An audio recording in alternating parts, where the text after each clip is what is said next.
Hey everybody, welcome back to Crochet and Chaos with Coffee. Melly and Lily here, drinking some coffee. Melly, do you have coffee? I'm sorry. I'm just like losing it over here. Yes, I have coffee. Can I say why I'm losing it? Yes, go ahead. Oh my God. So we are completely uncoordinated. You know those moments where you're like Yeah. sitting like you're in church or you're in a lecture or you're somewhere where you're supposed to be quiet and it's like Yes. I cannot laugh. I cannot laugh. And that just happened to me because Lily had to do our intro today and I accidentally started talking right when she did. And so she was like, for the love of God, Melly. I was like, I'm sorry. So I had to pull back and we had to get right back into it. I'm in here like choking on my laugh Yep. because Yep. I'm it's looking out just my window. I'm not looking at you. I'm like, so anyways, welcome everybody. I look back at my phone and she is dying of laughter. it's good that I know how to laugh without sound. So, anyways, hi, I'm Melly, and I don't know how to control myself. I have to tell a tangential story now because there is a show, a British show on the BBC called Coupling. They tried to make a US version of it, thinking that it could be like The Office, kind of taking off like the whatever.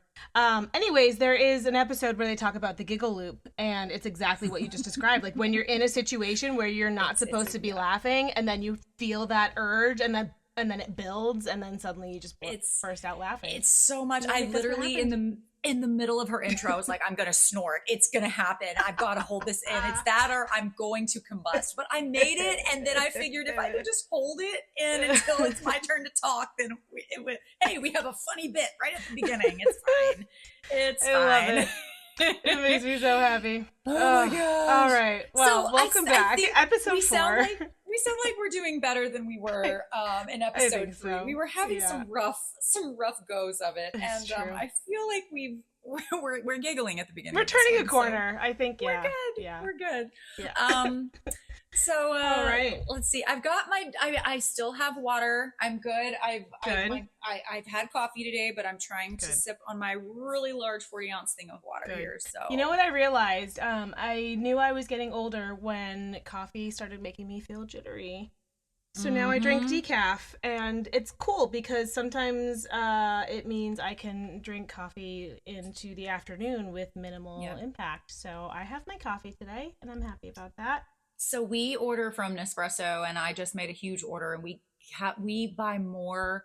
I don't usually like decaf. It's Yeah. got a weird taste for me usually, but the Nespresso decafs are delicious. They do not I taste like can't tell the what difference. I can't tell the difference. Mm. So maybe that, or I just don't care anymore. But we just made an order, and I'm waiting for my 60 pods of half 60. decaf to regular What's decaf. that gonna get you? 2 weeks, Melly? You drink. Oh, You drink shut a lot of up! coffee. You know what? Ace drinks more coffee than I do. Okay, all Oh, right. so it's really only gonna be a week between the two of you. Oh, nah, we're sparing with our Nespresso. I think we Okay. each have maybe both have one a day. Yeah. So A little we treat. go through like a sleeve in about a week.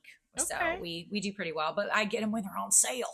Nice. So Oh, that's important. it's the only way to Cool. go for me. Yeah, but let's do what our normal thing is because it's our Yep. shtick now. But It is. We have a thing.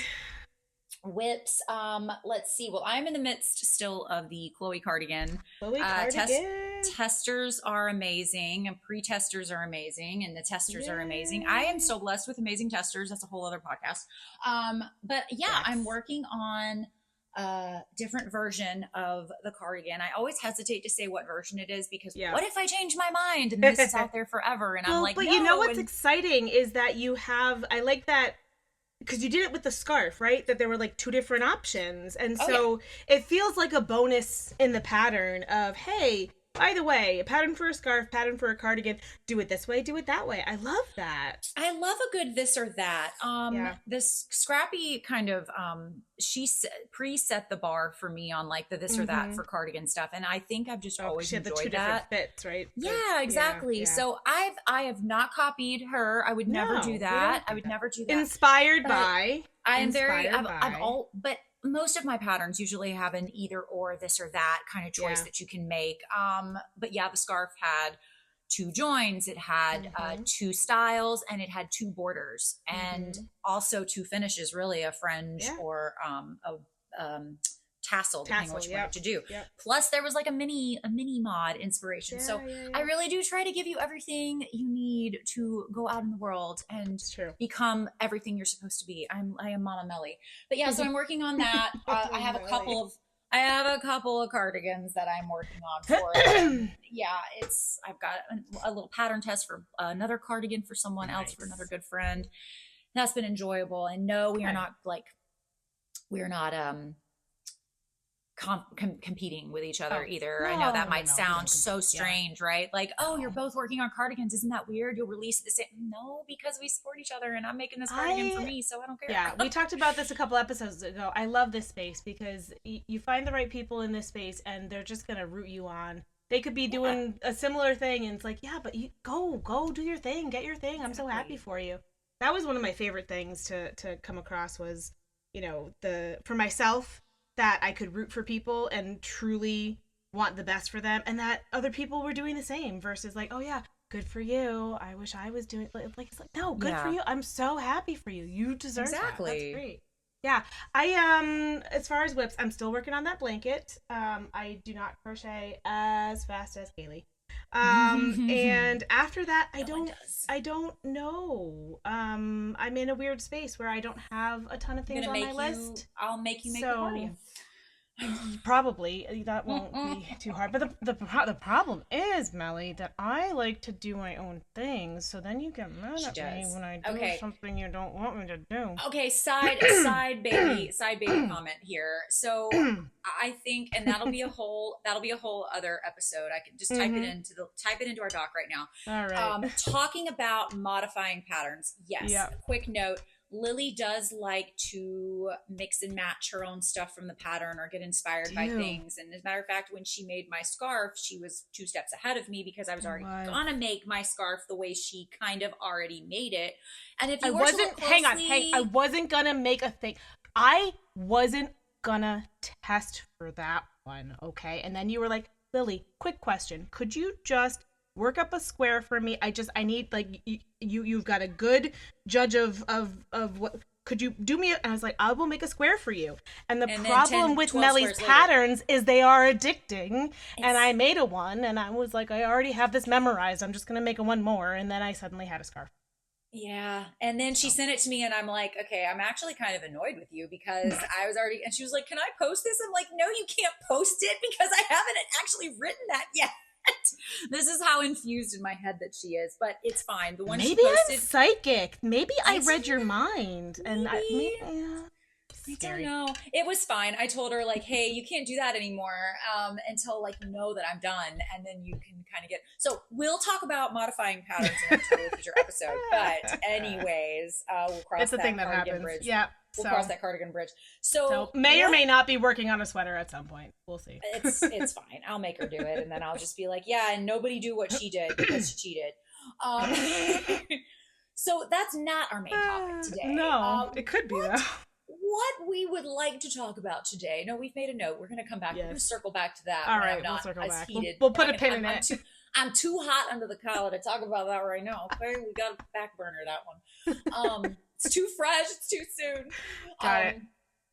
So we're going to talk about, in the vein of cardigans, though, and blankets. I feel like really with anything, but with bigger projects, especially, I feel like color palettes are such a thing right now. Like and especially when I'm in the middle of doing tests for my own things, I notice this, of course, more because I actually pick people in my tests partially based on the color palettes. If you notice when you apply for anything that I put out there, I always tell you, I want you to have a plan because I don't want people to come and test and just be like, I just want to test for everything. It's like, no. You want to test? I need to know what your color palette is. I want to know if you have an inspiration. It's so funny because I sometimes don't get inspiration. So I'm thinking back to Juliet, and I wasn't supposed to test for that one either, but I was blankets. I was watching everybody, share. I was just in there so I could help with the pattern, like the PDF. But hypothetically, I saw people making these wonderful squares, and then I got inspired, and halfway through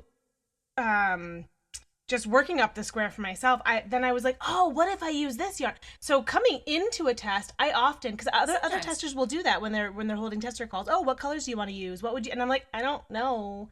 And then like I And get the pattern in my hands. I'm like, oh, that's this will true. be And that's great. true. Like, So yeah, I think as long as people are like, I want to do neutrals, yeah, or I'm thinking right, something bold and right. Crayola, like Well, it gives me an idea. That way I don't yeah. put people in there and everybody's using blues, Mm-hmm. greens, and purples. Mm-hmm. Like, Well, and you part of the gotta, reason we're talking about this too is because some people are color palette challenged. We've got Mama Melly, the color palette queen over there, and then I like to be inspired by her colored palettes and then copy them. So I do I that too, though. struggle with all of the bright color, what was it? Would you say Crayola color palette? Crayola, Um, yeah. yeah, I lean towards the blues and the grays and the neutrals because bright colors scare me. Only because I think back Kaylee, the blanket I'm making for Kaylee, I was like, these will be great, and then I worked up a square and I was like, this is great, and then I worked up another square, I was like, this is not great. It's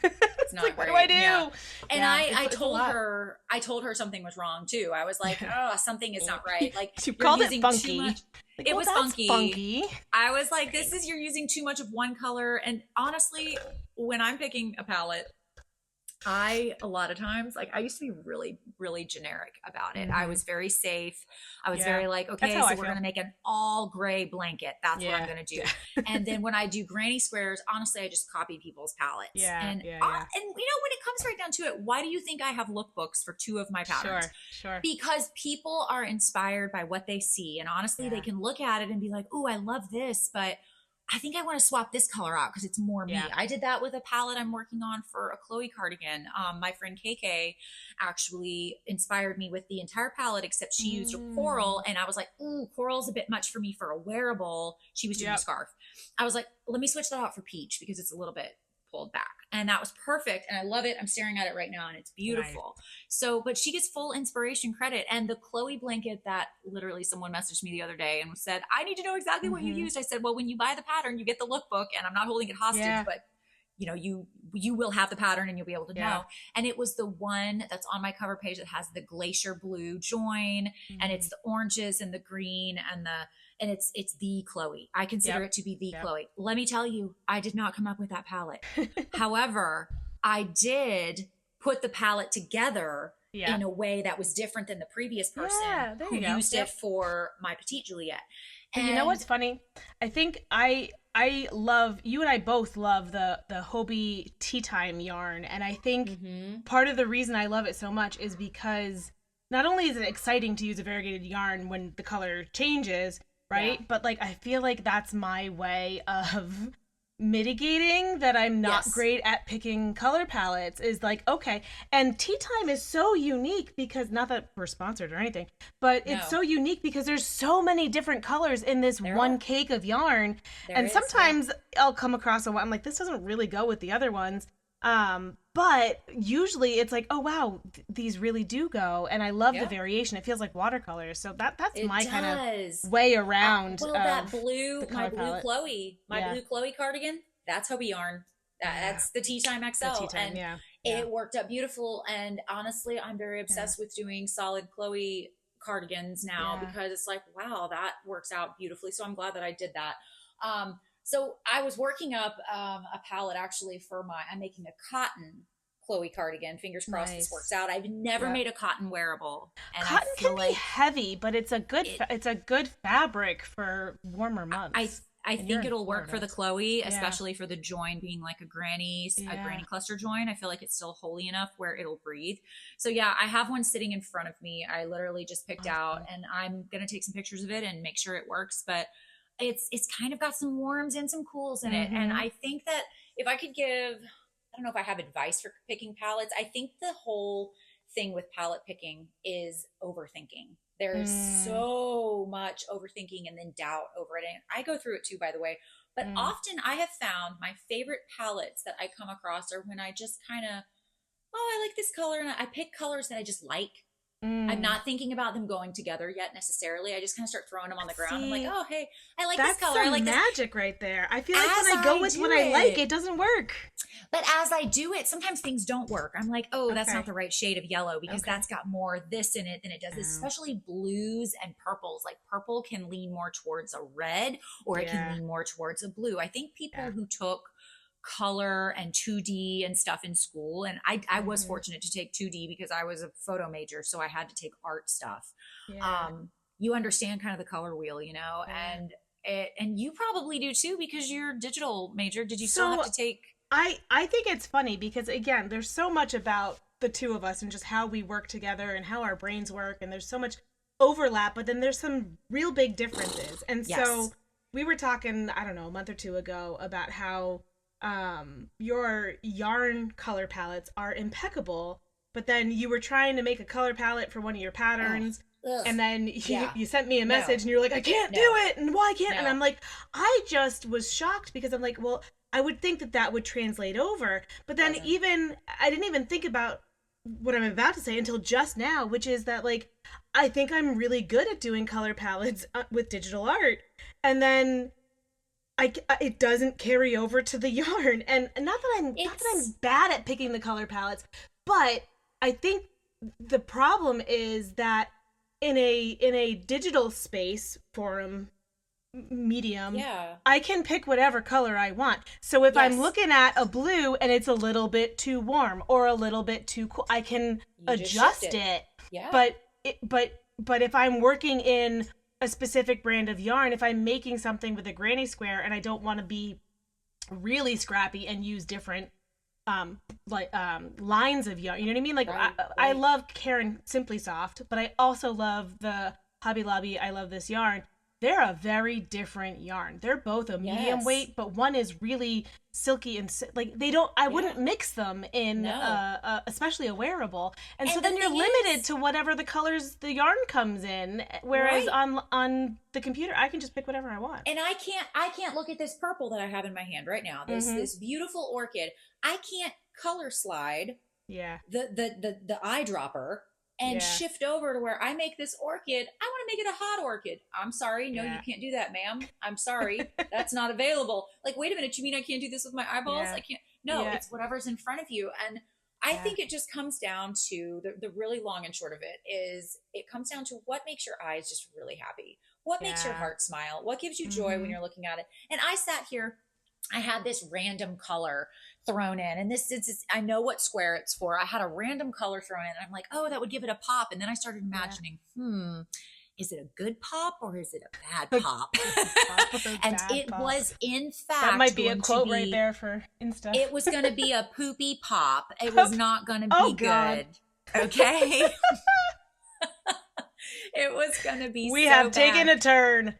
Oh boy. So I have narrowed it down to a solid Yeah. 5 colors, which honestly Good. worked out better than Good. having 6 because I'm doing Yeah. a Chloe square. Yeah. And those are, yeah.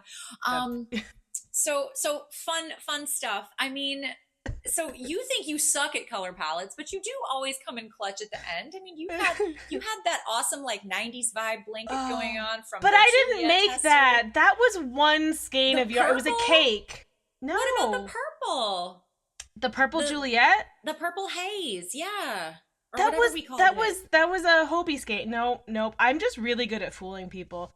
Well, The blankets there's I made fake it for till you make it. Juliet, That's the fine. purple haze was it was Hobie cookie. And then and the cool thing about that and why that was really fun with the Juliet is because Juliet's such a big square and it was such a long gradient. So you got this kind of like ombre vibe. Right. So that was fun. And then the other one, the one because I wasn't going to do a color changing Juliet because I hate weaving in ends. But then I broke apart my Karen Colorama Halo, whatever it was, and that it was 4 or 5 colors, but it was all in the same. Like somebody else figured it out for me, and I just Oh, broke it yeah. apart. Yeah. Every once in a while, Gotcha. I do okay. But usually it's because I've been inspired by somebody, and I was like, I'm gonna do something similar to that versus me just being like, I need to go to the store and see what they have for yarn and build a color palette. I can't. I go on. I struggle with that. I go on Pinterest a lot, and I just Yeah. literally the way search engines work now, which is you can love AI or you can hate Mm-hmm. AI, but sometimes I think the search engine thing is why we need AI, because I Yeah. do love how I can be very specific. I am thinking of colors. I'm like, I want it to be this, and this. So I Yep. type into Pinterest. I go, I would like a color palette with blues, purples, and oranges. I don't know if Yep. that's really totally a thing, but I actually do have blues, purples, orange, and yellow sitting over here. I think it could And work. it There's does. Well, it potential. does work because it's Yeah. sitting here in front of me. So I'll make a square and I'll let you know. Yeah. But I do that, and then I can pull it up, and I'm a visual person, so I get a visual for what, and I'm like, oh, somebody has already done that. Sometimes you can even type in crochet yarn or these colors and yarn, and it'll give you a palette. So I literally have a palette board on my Pinterest that I will go to and just kind of scroll some days when I don't know what I want to do, you know?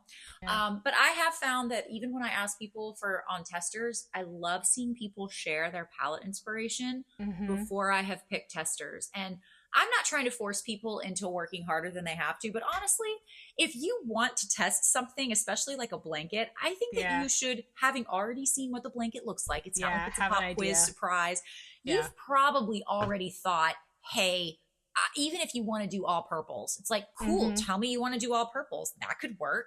Like there is no wrong answer. It's just sometimes I have to know because I don't want like 14 people to be doing neutral color patterns or palettes. Well, and it's interesting because I think when it comes to color palettes, I really struggle to pick for myself, but love looking at other people's selections that have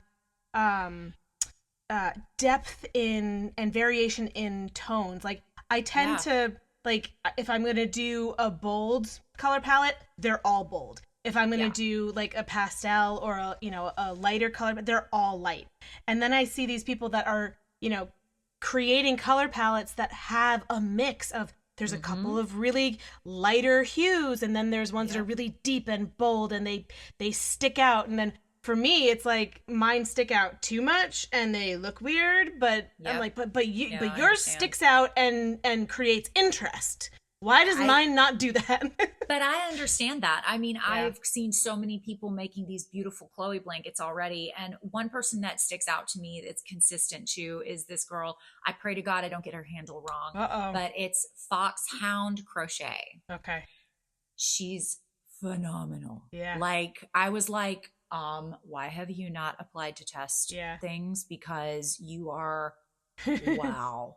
Like amazing. Another one, and it must be just the name Fox. I think you're golden if you just have Fox in your name. Again, one of those names I see all the time, but I think it's Foxy Boutique or something. I can't look on my phone right now because I'm on my phone. Well, because I'm sitting here and I'm like, who do I love? And I'm like, nope, I don't know their handles enough to be able to announce it. I know it's Foxy because she always says, hey, they're Foxy followers. And I love it. Her name's Amber. I think it's Foxy Boutique. Her name's Amber. Okay. Like she's so wonderful. Don't hate us if we get your name wrong. Exactly. No.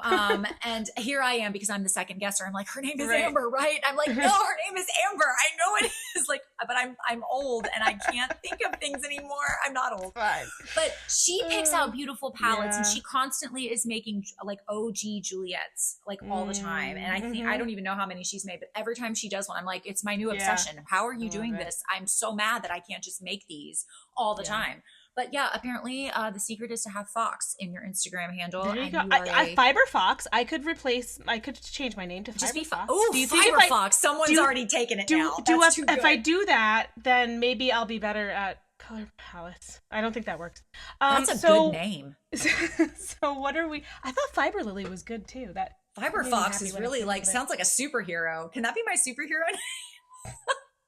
How many names do you have? You already have so many. Mama Melly, color palette that can queen, be a nickname. Crochet overlord. I'll pocket that one for the next mat. I'll just call myself Fiber Fox, and then people will not know what it is because this episode won't have. Is everybody witnessing how I just came up with something and Melly's like, "That's mine now." It's Anyways, take. That's all it is. So we're saying that it's okay to be inspired by other people's color palettes, right? And 100%. Copy. Honestly, not that we're copying to take credit for, Honestly, like Fiber Fox, but we're being inspired by, right? If I have had people directly copy color palettes from me. I swear to you, somebody copied my Mega Juliet palette, which is the Rapunzel one, the golden and the that purples. One's so pretty and all. too. Wasn't even my intention, but that's what happened. We were all like, it's Rapunzel, 100%. Somebody copied it, like asked me about it, what I used. I said, well, here you go. This is what I used, because it wasn't in the lookbook. It was afterwards. Yeah. And she took it, and her squares look different than mine. Because she didn't try to copy every single square, because there were 42 of them, and she couldn't have done it. But she did it, and I was like, are you sure you used the same colors? Like, she used more of the dark colors, though, than I did. And I love that. That's where it's like, okay, so cool. You copied someone, but you played with your creativity, and maybe now you feel more confident that you can do it even more on your own. So, y'all, if someone's getting bent out of shape because you're copying, I'm air quoting right now, their color palette, everybody needs to take a flip and chill pill, because it's just we just announced the permission to copy color inspiration. Yeah, please copy. Hey, so we're doing good on time. I'm proud of us this episode. Related to color palettes, unpopular fiber opinion. It's back. We have our bit this week. So my unpopular opinion that I'm about to well, maybe mine's not unpopular. I don't know if mine's the popular one or the unpopular one. Yeah, it's fine. But dye lots, I don't think they matter. There it is. I said it. There's like a 4% kind of situation where they matter. Otherwise, I don't give a damn. What 4%, about you? That's where you're landing? 4%? That's where I'm landing. Okay, 96% of the time, I don't care. I think that your percentage is close to right. Oh, okay. I wasn't sure where we were going at that time. I think that for certain types of projects, they are 100% important. But I think that if you're applying that 4% to a granny square blanket, even a granny square wearable that you have multiple colors in, and there's not a lot of like continuity really needed, I think that you're pretty much at a non-existent need. Unless you are doing a continuous wearable where and when I say continuous, I'm talking about one that is done all in one color. You gotta have the same color. I think it matters more for knit than crochet as well, because of how the stitches are lined up. They're finer. Listen, my dear mother listens to my podcast. Love you, Mom. And she Karen, raised me. Sup, Karen? It's actually Con, but it reads Karen. It's Danish. Oh, it's that Danish thing. Con. Yes. Con. Yes. Oh, I love Con. that. I'll never forget that. Hi, Con. Yes. Mama Con. Anyways, so she raised me properly, and I'm proud of that, but I break all the rules. And so we would go to the craft store, and I'd want to like knit a scarf or something. She'd be like, okay, well, you're gonna need 3 skeins of yarn. Make sure. And she taught me to read the label. Here's get them at the same dye lot. And then I grew up, and I was like, listen, it doesn't matter, Mom. But it does. She is right, though. I mean, if you're gonna make, I think the biggest thing that I have found personally that it's mattered for me is when I've been making plushies, because I've gotten different which that surprises me, but yeah. But I think what's happened, especially because it's plush yarn, it's big yarn, the texture, when dye touches it, if dye is not done exactly the same, it's science, if it's not done at the same temperature or whatever, the fiber isn't exactly the same. I have gotten 2 colors that, even though they were the same color, different dye lot, they matched it pretty good. The texture was off. Ugh. And so my blanket yarn? Yeah. Yeah, blanket yarn. So do you remember the big Bernat debacle where like was it made in China or was it made in India, because one was softer than the other? Sorry, that was like 2 years ago, I think. But there's a thing going on with Premier, I think, still with their rust and their caramel or something. Like rust looks like mustard or something now, and they've messed up their dye lot somehow. I'm sure they'll fix it. Premier is really, really good about listening to their customer base, and I can attest to that. But I have been seeing a big snafu of people getting like their long-awaited rust skeins in or something, and they're like, "What is this? This is not rust." And they'll show like the old and the new. I'm like, "Oh, that's not even close." That was almond in Bernat when it was like the original almond, and then But here's the thing for me with dye lots. I think for me it's a little less about the color theory, the science, the chemistry behind dye lots. I think it's more that I'm not a patient person. And if I have a project in mind that I want to make and I'm going to the store or I'm placing the order online is worse because you can't check dye lots necessarily, especially if you're ordering from Amazon. Usually, though, when you order, yarn companies will send you the same dye lot. Well, if you order from the company, but if you order it from Amazon, no, you're out of luck. So the thing is, I want to make something. I want the yarn for it. And you're telling me that there's 3 skeins at the store and they're all different dye lots and I can't just buy that and make my thing. I don't care. I'm going to buy them and make my thing. It's close enough. Of course. And luckily, I come out with granny square patterns that enable you to not give a darn about dye lots. So you're welcome, crochet community. You're so welcome. We're so I love that there are notes on this said like, do dye lots matter? Of course they do, but Lily doesn't care at the end. That would have been... It's unpopular fiber opinions for a reason because they are strong and unfiltered, like the coffee. I need someone who dies on the hill of the dye lots being super duper important. Right? Who's listening to this whole thing and just cringing with everything that comes out of my mouth? Let yourself be known. I think they're slightly more important than Lily does, I guess. But I'm still on the side of it. Like I make blankets like I do for a reason, so I don't have to care. And I can go in 3 weeks. I can go to the store and I can be like, I ran out and I need like 40 grams of this color. Watch, it's gonna be like a year from now, and I'm gonna be like, so remember that thing I said about dye lots not mattering? They do. Something's gonna happen where I'm gonna be like, oh shoot, I need to eat my words now. It's fine. Opinions are, things that are ever changing sometimes. It's true. So that's true. Good. We can change our opinions. We're allowed. Can. That was a very wise way to wrap this podcast up, I think. You're so welcome. It's because I'm tired. I'm tired. Things just come naturally when I'm low on all the things. So that was the end of my tank, everyone. Less opportunities to overthink. I think that's a great place to wrap this episode up. What do you think? Did we end by the 30-minute mark? No, our timer went off about 2 minutes ago, but one of us was talking, so I didn't get to laugh about it. Probably me. Probably. I usually overtalk. I think that sums up our episode this time around. What do you think? I think so. Yeah. So do you think color palettes are like super easy? Do you think they're hard? And do dye lots matter? We'd love to know. I always let us know in the comments. Thanks for joining us, everyone. Take care out there. Have a good one. Bye.